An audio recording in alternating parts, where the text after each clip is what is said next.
Hey everyone, I am Nitin Srinivas and I welcome you all to the second episode of Learn with Srini.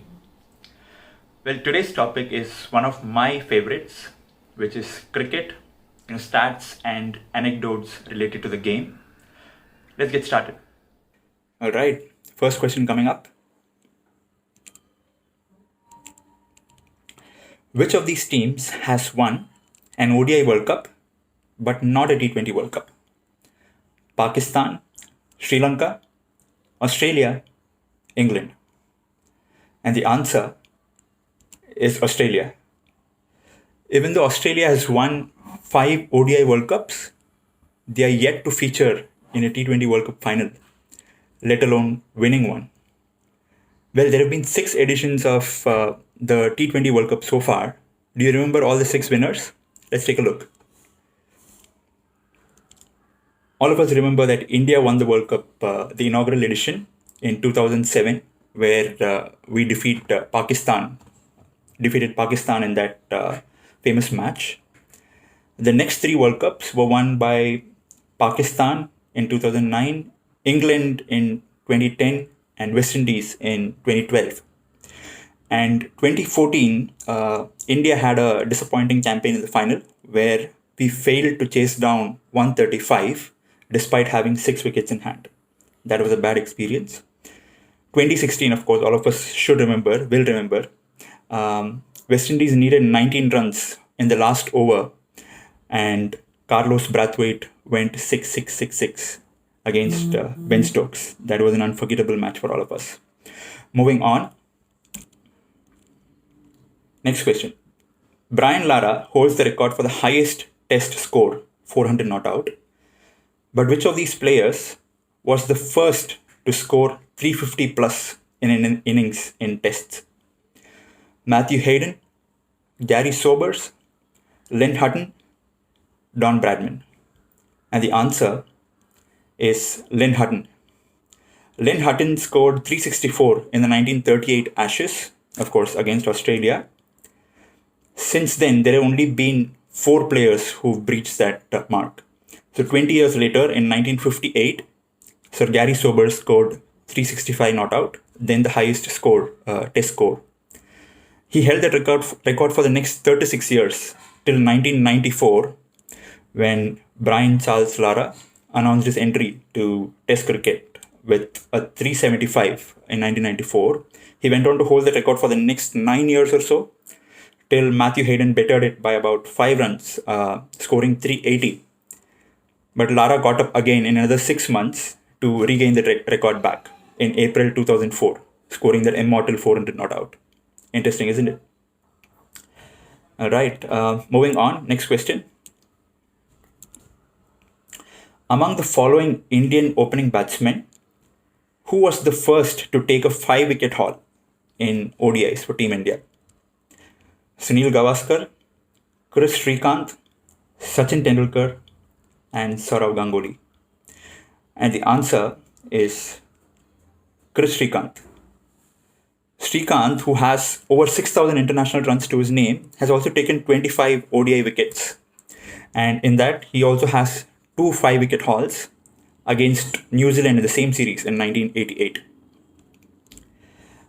Well, apart from Srikanth, Sachin and Ganguly both have 2 5-wicket hauls each. And Gavaskar, who was the other person in the option, he had only 1 ODI wicket in his entire career. Moving on, next question. Sachin Tendulkar has 51 test centuries. In which ground did he score the most centuries? M.A. Chidambaram Stadium, Chepauk, Chennai, Wankhede Stadium, Mumbai, Sydney Cricket Ground, SSC Ground, Colombo. And the answer is Chepauk, Chennai. He has 5 test centuries in this venue, and I was fortunate enough to watch 2 of them live. One in 1999 versus Pakistan, when we lost that game by a very small margin, and the second one in 2008 versus England, when India managed to chase down 386, 387, thanks to an amazing start by Sehwag in the fourth innings, and Sachin and Yuvraj to finish it up in style, with Sachin scoring a century, of course. That was a unforgettable experience for me to watch it live. Apart from that, I think Sachin has like a very impressive record in Sydney as well. He scored over 800 runs at an average of 157, including that memorable 241 not out. Wankhede, being Sachin's home ground, he scored only one century there in 11 innings. Next question. Who was the leading run scorer of the 1983 World Cup entire series? Viv Richards, Kapil Dev, David Gower, Chris Srikanth. And the answer is David Gower. David Gower was the top scorer he scored close to 390 runs. Sir Viv Richards was second in the list with 367 runs. Thankfully, he didn't score a lot in the finals. Kapil Dev was the only Indian in the list of top 10 run scorers in the 1983 World Cup with a little over 300 runs. Next question. Who is the only player to score centuries in each of his first 3 test matches? Jimmy Neesham, Mohammad Azharuddin, Bill Ponsford, Greg Blewett. And the answer, I think most of you would have guessed it right, is Mohammad Azharuddin. It's an interesting stat, isn't it? Azharuddin achieved this feat against England in the 1984-85 home series, where he scored 3 centuries in the first 3 matches in Kolkata, Chennai and Kanpur. Azhar is also one of the 5 players to score a century both in his debut and in his last test match. It's interesting that in 150 years of test history, there's just one player who scored a century in each of his first 3 test matches. There have, however, been, I think, 7 players who have scored centuries in each of their first 2 test matches, including Sourav Ganguly and Rohit Sharma. Next question. Interesting. Who among the following is the oldest? Sachin Tendulkar, Sourav Ganguly, Rahul Dravid, VVS Lakshman. Well, the answer is Sourav Ganguly. He was born in 1972 and Lakshman was the youngest, born in 1974 among the Fab Four of Indian Test batting. Who was the first cricketer to score 1,000 runs, take 100 wickets and 100 catches in one-day cricket?